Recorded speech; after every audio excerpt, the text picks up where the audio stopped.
Here we go again. Welcome to the Sloppy Book Club podcast. I'm Jenny. And I'm Celese. And we have officially gone into episode 17. Wow, it's close to 20. I know. It's oh my god. 20 episodes of us just talking about books. Almost. Almost 20 episodes. That's insane. Almost. The fact that people just listen to us is amazing all in itself. Whether it's one person or 10 people, like, I'm super thankful and grateful because I honestly didn't think anybody would want to listen to us. I know. We were so nervous in the beginning. I know. I can't wait until we get that 500 listens, which we are almost close to. Almost, yeah. Almost. That's going to be super exciting. We might do something special if we reach 500 listens. Yeah. So be on the lookout on our Instagram for anything special that pops up. Anywho, so we are episode 17. We're going to be discussing, or doing rather, a hard seltzer review.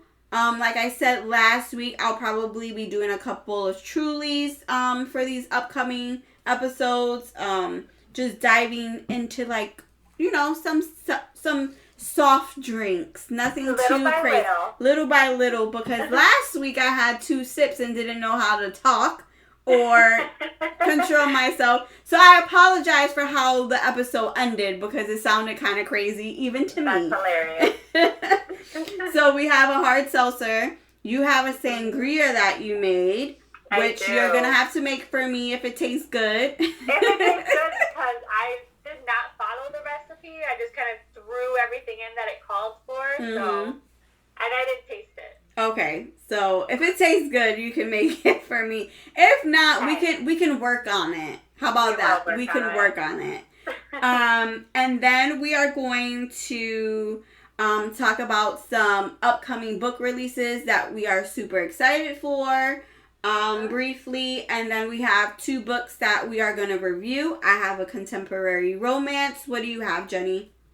I have an adult fantasy romance. Adult fantasy romance. Ooh, yeah. I bet it's spicy. It's more fantasy than romance. Okay.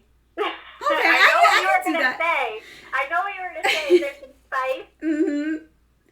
There might be. Okay, I guess I'll wait and see what you say. So yeah, let's get into it. I think you went first last time, so I'll go first this time with the drink. Or what? Yeah, it doesn't matter. I guess. So this time it's gonna be a Kiwi Mojito style. Is it? Nope. This is the best served poolside version of the Trulies. Yeah. At first I thought, is it one of their other margaritas? But it's not. It's just their poolside one. And it's Kiwi Mojito. And I miss my mojitos. I miss my mango mojitos. Remember the one we got in Miami? And that's why I love mango mojitos, was because of Miami. You know, it popped up on my newsfeed not too long ago. Like a little reminder. One day we'll go back. One day. Maybe we'll go for a little bit longer than a weekend. Yeah. That would be nice. Oh, I don't like that. You don't? Oh my god, that's one of my favorites. No, I don't. It's too minty. Yeah. I love mint, so. No, it's too minty. Like that earthy minty, like, I can't. I love a good earthy mint. No, not for me. All right. Darn.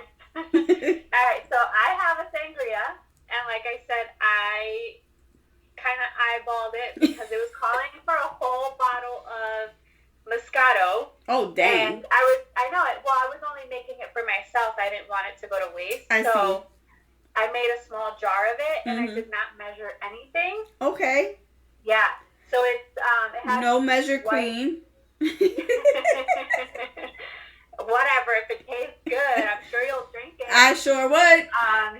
There's Moscato. There's ginger ale. There's I'm gonna butcher this. Grand Marnier. Don't even know it. Okay. Well, there's a shot of that in there. Okay. And a ton of fruits. I have orange slices, lime. a ton of mint, and strawberry. Oh, it looks pretty. Make sure you take a picture. Oh, but I'm already drinking it. Oh, I guess. No, that looks really pretty, though, with everything at the top. Oh, not so bad. I like it. So did you let the fruit, like, seep in it for a little bit? Okay. For 4 hours. For 4 hours? 5 hours. Okay, good. Because I feel like that's what makes a good sangria is when the fruit kind of is in there for a long time. It's in there, yeah. It's really good. It marinates. It is? Yeah. I like it. Have it for Monday. Yeah, sure. I'll have it any day. How about that? All right. Let's get into our upcoming summer releases that we want to read. Yeah. So, for me, did you tell me to go, or were you gonna go? No, it's fine. Okay. You can go. I feel like I'm cutting you off today. I'm sorry. Whoever's ready can go.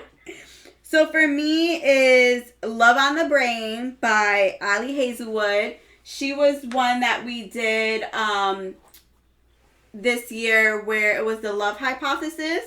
I really like that one. I like the whole fake dating thing. So I'm really eager to find out what this book is all about. I haven't read too much on it, but I know anything from her will be really good. So that's one that I'm excited for. And it comes out... Actually, I bought the love hypothesis. I just have not read it yet. Oh, you bought it but didn't read it yet? I liked it. I enjoyed it. A lot of people did. It's just not my kind of book, but I just wanted to try it out, especially because we're meeting her this summer.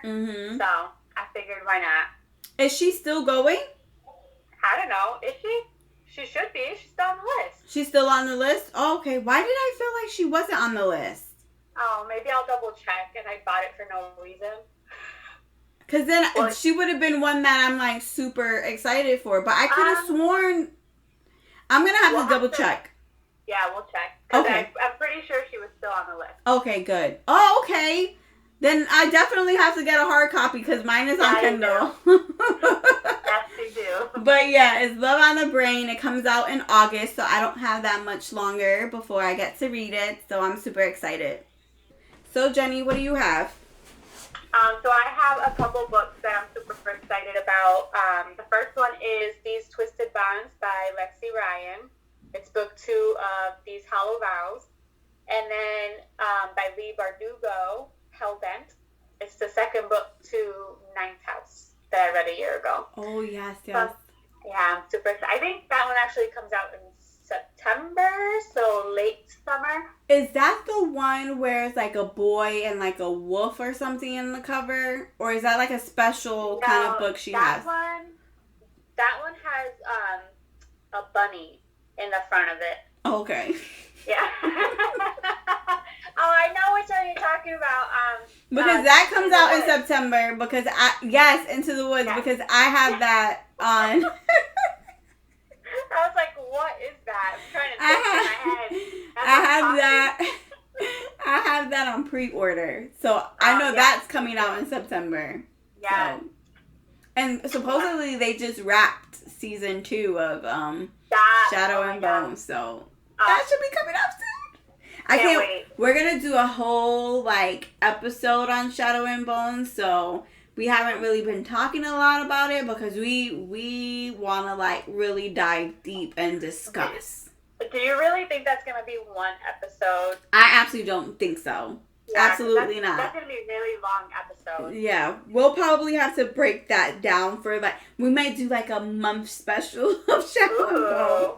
Because there's so many. It's a long time. Yeah, because it's a ton of books and then the show. So we're going to have to take our time.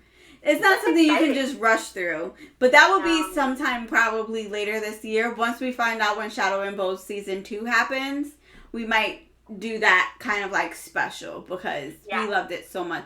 I'm so upset that I won't be able to see her at Comic-Con in New York. I know, I missed out too. I didn't get tickets. I freaking totally forgot. So when we decided to go to see a game in Denver, I was like, oh, we can do an October game, not even thinking about it. So, yep. Yeah, that's all good. I'll see her one day. One day, yes. One day. We'll meet her. All right. We have a stack of books for her to sign. So that's exciting. That's a ton of books that you have, and I have like my one. Yeah, I have a whole lot. Those are just my 2 favorites. So do you want to go first? Yeah, I can go first.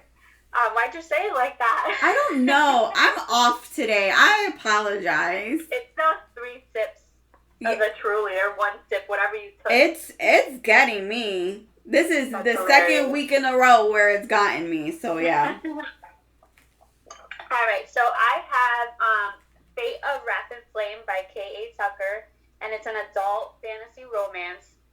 I believe this is her only fantasy book because she does a ton of contemporary. I just haven't read any of those. Okay. This is the only one I've read of hers.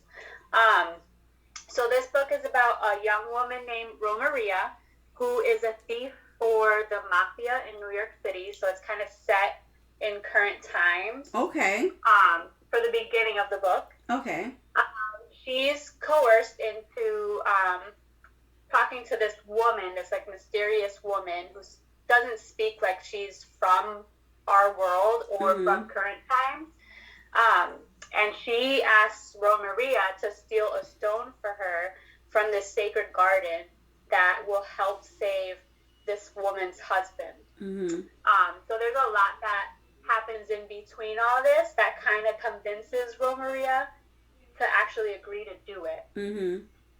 So what she doesn't realize is that this woman is obviously like not telling her everything. She just kind of follows her, gets on this plane with her, and just leaves. Right. So when she arrives at this woman's house, it's actually this huge castle, and her husband, she realizes, is dead. She sees him kind of just laying like perfectly preserved in like this tomb. So Romaria starts to get like super confused and kind of freaking out, like what's going on. I would freak out. I know. Rightfully so. I mean, but really, she got into a plane with this woman she didn't even know. That's already set up for a disaster. But this woman, a lot happens in between that conversation, and she actually kills a ton of people to kind of force her to say yes. Okay. But it was kind of like, I'm not telling you that you have to do this, but you kind of have to do this for me. So that's why she goes with her. So she starts freaking out after seeing that her husband is dead, and she doesn't really have time to say much to this woman because the woman stabs her with this huge horn that she kind of pulls out from where her husband's laying.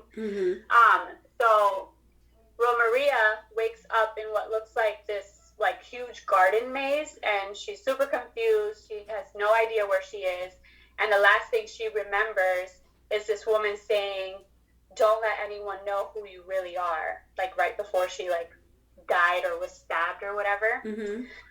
So she notices like she's wearing a dress that she wasn't wearing before. The sky has 2 moons, and she gets up, she starts to look around, she runs away, and then she sees these people, and the first thing they do is arrest her. So eventually she realizes that they think that she's a princess who was betrothed to this guy named Xander, and on that day, that same day that she's in, was their actual wedding day, and she, the princess, killed Xander's parents. So it was like this big coup thing, and she was like marrying him, but then she ends up like killing his parents. So obviously it's a shock to her because she's in this place that she has no idea, and she's like, I'm supposed to marry this guy, and I supposedly murdered some people. But then it's a shock to them because they actually killed her. So where she woke up from, she saw that there was blood and stuff on her, but it was because the person who was laying there was dead. So I think she goes back. Yeah, they finally arrest her. They keep her in the castle where she was supposed to live, and the whole time for basically most of the book, she's fighting to reclaim her innocence, but in reality, she's not really innocent because she killed, or this Romaria girl killed his parents. So there's like this whole, like, what I liked about it, there's a whole plot from the beginning. Like, she's supposed to steal a stone for this other chick to save her husband, but at the same time, she's supposed to be this Romaria girl who's a princess who was actually a murderer, and she's trying to figure out how they're connected and, like, what's really going on. Right. Because she still has no idea. It kind of feels... Remember the vampire book that we read? Where we don't know if she's, like... It's kind of like... Battle and Blood. Yes. It kind of feels like that kind of vibe, because we don't know if she's, like, like, her body was resurrected, or, like, her body was, like, taken over by a spirit. Person? Yeah. Like, what is it? Mm-hmm. So this is kind of like that. Okay. This book is kind of like that. So she's, like, basically trying to, like I said, claim her innocence, all the while falling in love with the prince, or now he's king because his parents are dead. Mm-hmm. So she's trying to navigate who this Romaria was, because the princess's name was Romaria. Mm-hmm. And this whole, like, life that she had. So this is a pretty fucking thick book. Like, it's probably a good 600 pages of a lot of info dumping. Okay. But it's really, really good. So there's a lot of politics, there's secrets, there's tons of betrayals. It's really hard to keep up with it, and to be honest, I've read it for the first 3 chapters like 3 or 4 times, because there's a lot going on, and I needed to, like, figure out what. Yeah, I can see, like, getting confused a little bit. Yeah, it's almost like 2 different books in one. It's like this, her life in New York City, she's just this regular girl, but this mysterious woman is telling her she's special and she needs to do this for her, and then she ends up in this place where she had no idea that any of this even existed, but she's supposedly this princess with her same name, you know? So it's definitely like 2 different huge plots in one book. Yeah. So, like, I still have a lot of questions, and there's even, like, this moment where in the beginning of the book, her dad is, he's homeless because, like, after a while when her mom and dad were together, he saw one day that there was, like, this big demon-like thing that attacked a woman, and her mom was supposedly kind of like a witch type thing, or she killed witches, or she was part of this, like, religious group that attacked people that claimed they were witches. So her family was already kind of part of, like, this weird thing. Right. And her dad, before she left with this mysterious woman, told her, look for the gilded doe, and it kind of goes full circle, and you kind of figure out what that is at the very end of the book. Okay. So, like, I really like that about this book, because there's a lot of things that are like that you're like, oh shit, they mentioned that in the beginning of the book, so it kind of, like, goes full circle. Some, like, foreshadowing kind of thing. Yeah, and there's still a lot of, like, people that you don't really know whether they're good or bad or whatever. Sometimes you feel like they're good, sometimes they do things that are kind of sneaky, and it's still like that.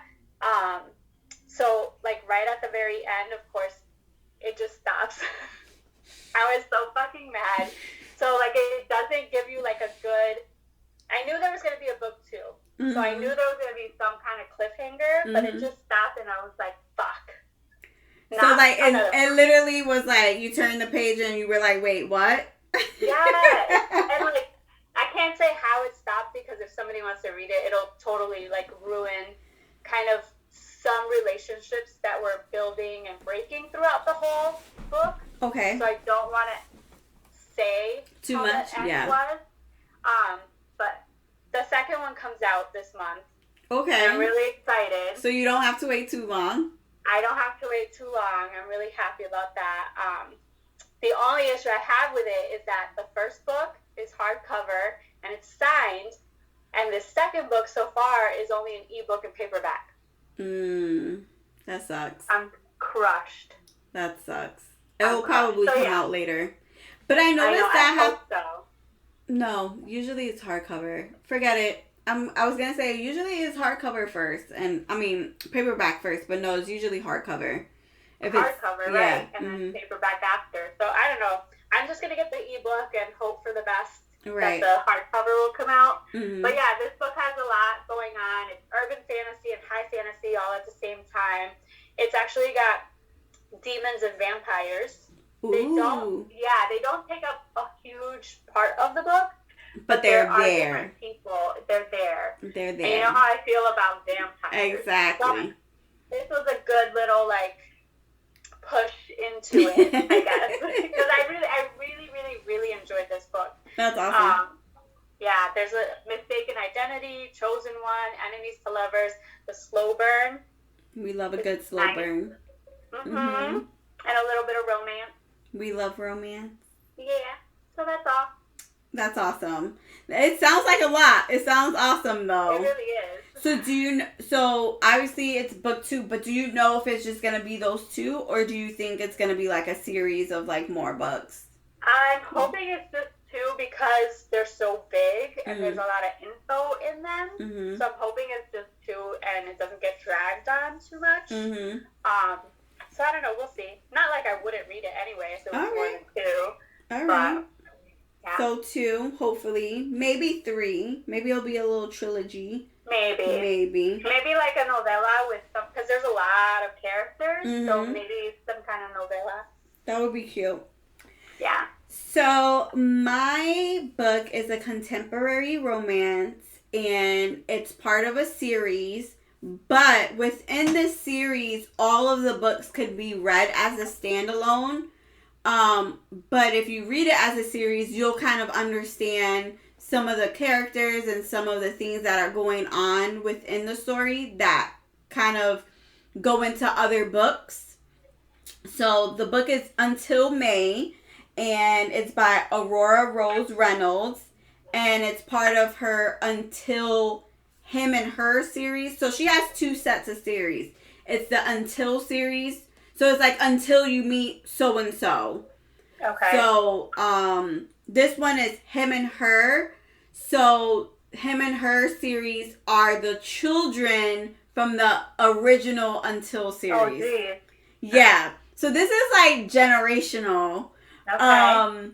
I've read, this one came out in June, this last one, Until May. And I've pretty much read all of them because I actually think I've read almost all her series. I got into her last summer because it was a lot of romance and spice and love, at the end it's always a happy ending kind of thing.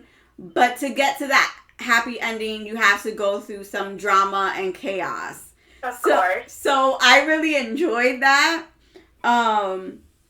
So this one is Until May, and like I said, she's one of the original's daughters. So this is her story on how she found her love kind of thing. Because eventually she's gonna find, her love, and they're gonna have their happily ever after. So the characters are May Mason and Aiden Bender. And what I found, this was a little bit comical. So May, she decides to get on a dating app to find love. All her sisters and her cousins, they're all getting married and they're all falling in love and having babies. And she's like, I don't want to spend, the rest of my life with my 2 cats and dog. I want to find love too. So she decides to go on a dating app, and she's talking to this guy named Mike. He's super good looking. They're hitting it off. He calls her. They text, everything. But they've just never seen each other in person. So finally, they plan for a date for her to go to this restaurant, and they're going to meet each other. So she goes to the restaurant. 30 minutes go by, and he never shows up. Rude. She's calling and texting him, and he's not answering, so she gets stood up. So she on her way home, she calls her sisters and all her girl cousins, and she's like, I got stood up. This is what happens. So one of her sisters does a little Google search on Google Images and finds out that his name isn't Mike, it's Aiden Bender, and he's an ex-soccer player. So she was like, was I just fucking catfished? Oh and my God. She was catfished. So she decides to delete the app. She decides to change her number because, one, he's not answering it anyway, and two, she's like, I got catfished. I don't know if it's really this Aiden person or someone who took his pictures kind of thing. Yeah. So she's like, okay, I'm done with the app. I'm going to have to, meet someone the old-fashioned way or something. So, so that happens, and then one morning she's outside drinking coffee, watching the kids, play in the snow, and she's like, oh, this is so cute. And she's about to turn to go inside, and she hears a kid scream. And it's not like a scream of like, oh, I'm having fun and someone's chasing me. It's a scream of like fear.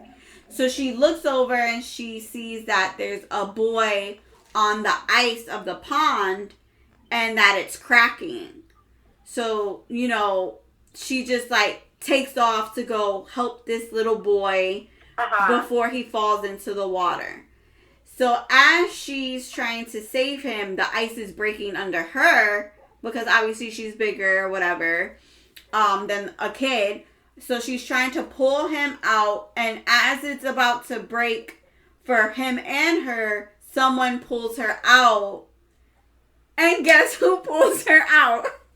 It's Aiden? It's Aiden. So, her heart, like, dropped. She was like, she was like, I know this face. I've seen this face before. And then, obviously, she puts two and two together, and she's like, what the fuck? She was like, what are the chances that the guy who catfished me is now pulling me out of the water? So now she feels like she's a little it's a little bit of like a setup or something. She's like, what are the chances of me running into my catfish? Right. Was he being a creep? Right. So you're like, what are the odds of that? But honestly, he's never seen her before because you get the point of view of May and Aiden in this story. Okay. So in his point of view, you find out like he doesn't know her, but he's like super instantly like, oh my God, she's beautiful or whatever. So he pulls her out. He asks her if she's okay. If I'm not mistaken, do they exchange? No, they don't exchange numbers yet. He asks her if she's okay or whatever, and she's like, I'm fine. And then they kind of leave it at that. And then we get to his point of view, and he's thinking about her, and he's on this trip to Florida to like catch up with some of his soccer friends because he's an ex-soccer player. He got hurt and like he can't play soccer anymore, but he moves back to his hometown to help out his father who had a heart attack and a stroke, and like so like their business doesn't fail, their construction business doesn't fail. He's going back home to help out or whatever. So he goes to Florida to like, have a good time, catch up with his friends. Guess who's in Florida too? With her sister and her cousins, May. So they run into each other again in Florida. Oh my God. And this is where, he kind of like shoots his shot. He's like, I'm really into you kind of thing. And she's standoffish because she's like, is this dude following me? Like, yeah, it's kind of weird. It's really weird, but it's cute too. Okay. My happy endings. You wouldn't find that weird. No, but they even mention it in the story themselves. They're like, what are the chances, like, I run into my catfish? What are the chances that we both end up in Florida at the same time? So, like, he shoots his shot with her, and he's like, can I have your number? Because she's leaving before him, because she was already in Florida for a couple of days. But she's a librarian, so she has to get back because school's going to be back in session. And he just got there to be with his friends. So he was like, I'll take you to the airport. Let's exchange numbers because I wanna keep seeing you. Like, I really like you. So she's standoffish at first, and then she tells him why. And she's like, I was catfished. They used your picture. And he was like, it definitely wasn't me because I would not stand you up. I would have made it to the restaurant. Oh, that's kind of cute. Yeah, so they exchanged numbers, and so she gets back home, and the catfish starts messaging her again. And she's like, what are the odds that me and Aiden exchanged numbers and now my catfish is messaging me too? Is it him playing both sides kind of thing? What a mess. Because she's like, how did he get my number? I changed my number, and it wasn't until me and Aiden exchanged numbers that he started messaging me again. So then she stops talking to Aiden. Like, she doesn't return his call. She doesn't return his text messages. So when he gets back from Florida, he shows up at her house.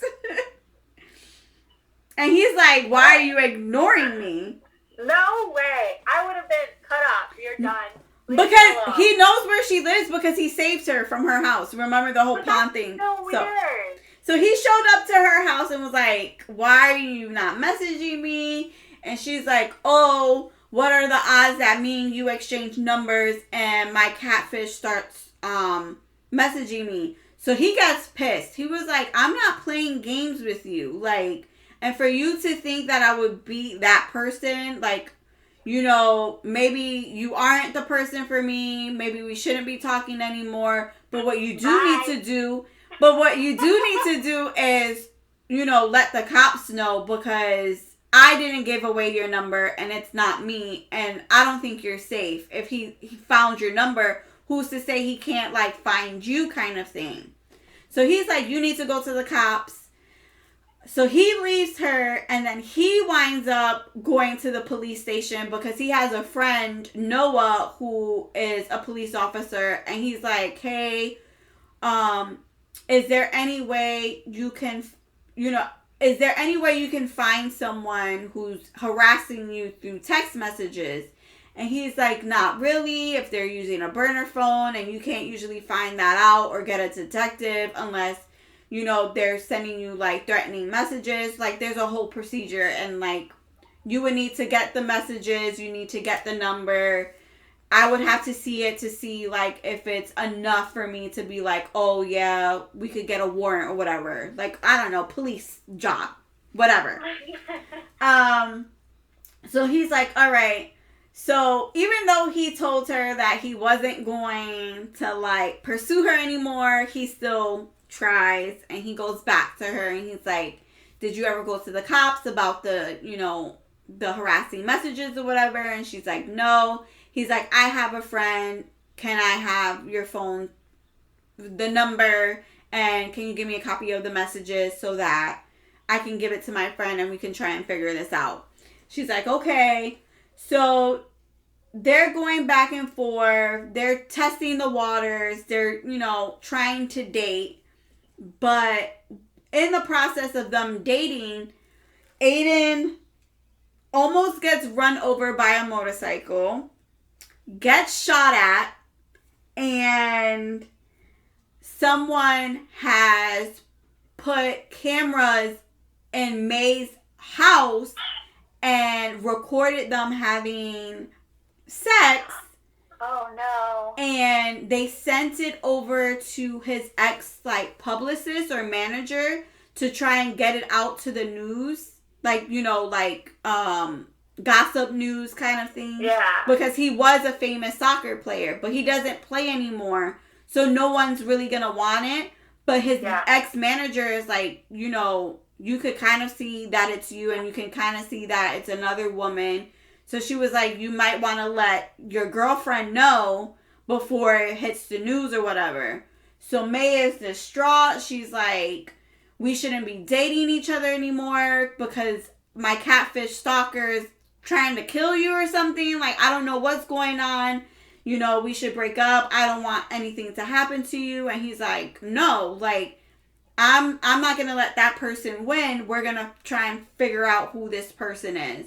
So the whole book is them trying to figure out who it is. And I don't want to say who it is in case somebody wants to read it. But it's not someone you suspect. Because the person I thought it wasn't. And he winds up getting hurt. And that's how you find out it's not him. So it's like, and the person that who it is, you're like, you barely hear about them in the story. And I feel like it was like a end thought, like, oh, let's just make it him kind of thing. So that pissed me off. But other than that, it's full of drama. But that's Aurora Reynolds, like, kind of like specialty is the drama. She's the drama. Am I the drama? No, she's the drama. So all of her books are like that. And it's funny because May even asked her mom, she's like, Mom, is our family cursed? And she was like, why do you say that? Because in all of the books, like I said, they get their happily ever afters, but drama has to happen. So she was like, come on, our family has barely escaped death in some cases. People get kidnapped. People get shot at. Like, before they get their happily ever after. Anytime one of the, like, cousins or sisters or anybody in their family falls in love, someone almost dies or, like I said, gets kidnapped before, like, they get their happily ever after. So it's like you find anywhere near that family. You don't. And it's funny because as as the series progressed, like, it started getting crazier and crazier. Like, okay, a stalker, I get. But one was like a serial killer. One was like, it was a kidnapping of children. Like, it was crazy. But I enjoy it. So if you are familiar with Aurora Rose Reynolds, this is the book for you. It's no change to her, other books. Just a different character, different love, still the same drama, and still the happily ever after. So that's my book. And I loved every second of it because she's crazy. She's a crazy author. And like I said, I've read a couple of her books. I've read a lot of her books because this one was, I believe, book 11. Wow. Of this series. And the original one, I believe, was 4 or 5 because I believe they were brothers. They were all brothers. But yeah. 11 seems like a lot. But that's the same for my Barbarian series. That one's like 22. That's insane. Yeah. No, like, that's crazy. But for me, I like it because I'm the type of person that I want to know what happens within, like, the family or like, do they have children after? And what happens to those children? Do those children find love?